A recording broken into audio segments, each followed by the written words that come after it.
dor não é normal. Então, eu acho que para todas as doenças, se alguém sente dor, ela precisa ser avaliada. E a dor, ela é individual. Cada paciente vai sentir uma dor diferente do outro, independente e isso é do indivíduo. Então, às vezes, você tem alguém que é mais sensível para dor e sente dor por qualquer coisa. Tem gente que não sente nada e está normal. É claro que teve uma local, pode ter alguma sensibilidade alterada naquele lugar. Só que a dor, no início, ela pode estar associada à infecção. E pode estar associada a uma inflamação. Uma inflamação prolongada vai causar uma cicatrização ruim. Uma infecção vai causar, além de todos os riscos, né, da infecção, ali pode causar uma inflamação prolongada e uma cicatrização ruim. Pode causar abertura dos pontos. Abrir o ponto vai causar uma cicatrização por segunda intenção, ou seja, vai ser um processo cicatricial demorado. E isso é um dos fatores de risco para a formação de uma cicatriz hipertrófica ou um keloide. Então, a dor, ela tem que ser sempre reavaliada no paciente. O médico tem que respeitar esse sintoma. E, infelizmente, não é algo que se avalie tão bem por teleconsulta, né? Então, às vezes, as pessoas para conversar pelo telefone e tudo. Muitas vezes, o exame físico você vê, você sente, porque tem calor, às vezes o calor local, a vermelhidão, a saída de secreção, que cor é a saída de secreção, o cheiro da secreção. Então, tudo isso faz parte de um contexto de infecção. Então, não só a dor, né? Então, a gente precisa examinar o paciente e aí sim identificar. Então, acho que a dor seria o primeiro sintoma de uma cicatrização ruim. A coceira, por um aspecto, ela pode estar associada a uma cicatrização ruim. Mas ela muitas vezes é comum, porque a pele está ressecada, a sensibilidade. Então, eu estou sentindo uma coceirinha. Uma coceirinha é aceitável numa cicatrização, né? Mas a gente precisa olhar para ver se a pele não está ressecada, se não está formando uma cicatriz hipertrófica, se aquela cicatrização está tendo uma boa condução. Então, a dor seria o principal, a coceira é algo importante, a altura, se a cicatriz começa a ficar mais alta, se ela está ficando vermelha, né? Então, se ela está ficando escura, se ela está ficando mais clara. Então, tudo isso fala a favor de uma cicatrização, alguma alteração na cicatrização que precisa de uma atenção.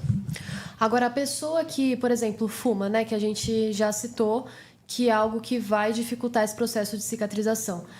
É algo relacionado unicamente a essa pessoa, né, um hábito de vida que prejudica esse processo.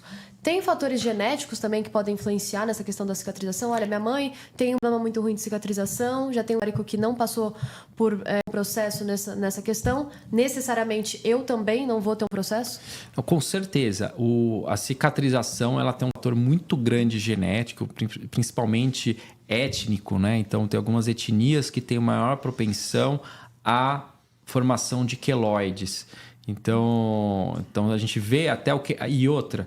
O queloide, ele também tem uma interpretação cultural. Então, a gente vê, por exemplo, em tribos africanas, o queloide sendo tratado como algo tribal, mas de forma como uma tatuagem, né? Então, eles escarificam partes do corpo para formar alterações locais que tenham um significado. Então, é fácil encontrar isso na internet, que você vê que eles escarificam a pele em vários lugares para fazer como se fosse uma tatuagem, fazer desenhos, fazer texturas no corpo com a cicatriz. Então, também a cicatriz, se ela não estiver causando dor ou coceira, aí pode trazer algo confortável. Eu não acho que seja confortável uma cicatriz, mas ela tem essa conotação tribal, né? De grupo, de sociedade.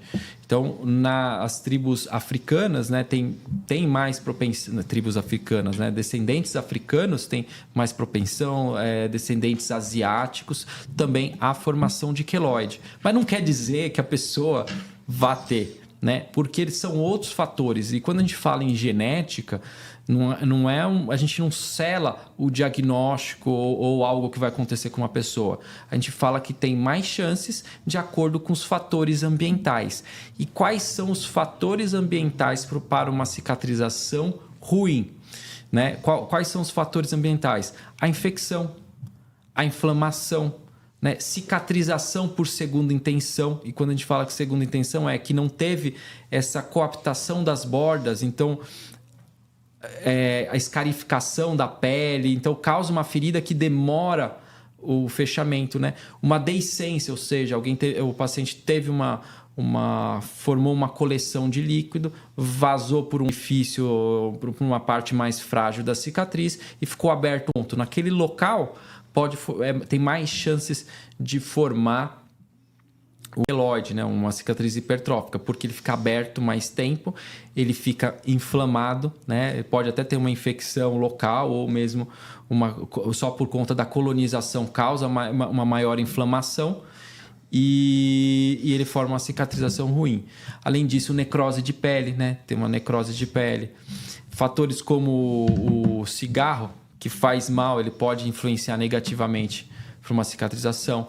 A alimentação, então pacientes subnutridos, né? Então o paciente, para ter uma boa cicatrização, tem trabalhos mostrando que precisa ter um aporte bom de proteínas, principalmente arginina, glutamina, vitamina A, vitamina C, zinco, né? Então tem todo um fator ambiental de alimentação. Também é importante exposição solar, hidratação da pele, localização da cicatriz, até mesmo por conta das forças de tensão, né? Essas forças de tensão, quando eu falo, ele foi descrita no século XIX por um anatomista chamado Karl Langer, né? E esse anatomista ele desenhou onde ficam as dobras no corpo, né? Então, o melhor sentido para fazer a cicatriz. Então, quando a gente segue esse melhor sentido, você consegue colocar o melhor posicionamento da cicatriz. A cicatriz às vezes fica quase imperceptível quando você coloca nessa disposição, porque ela confunde como se fosse uma dobra do corpo.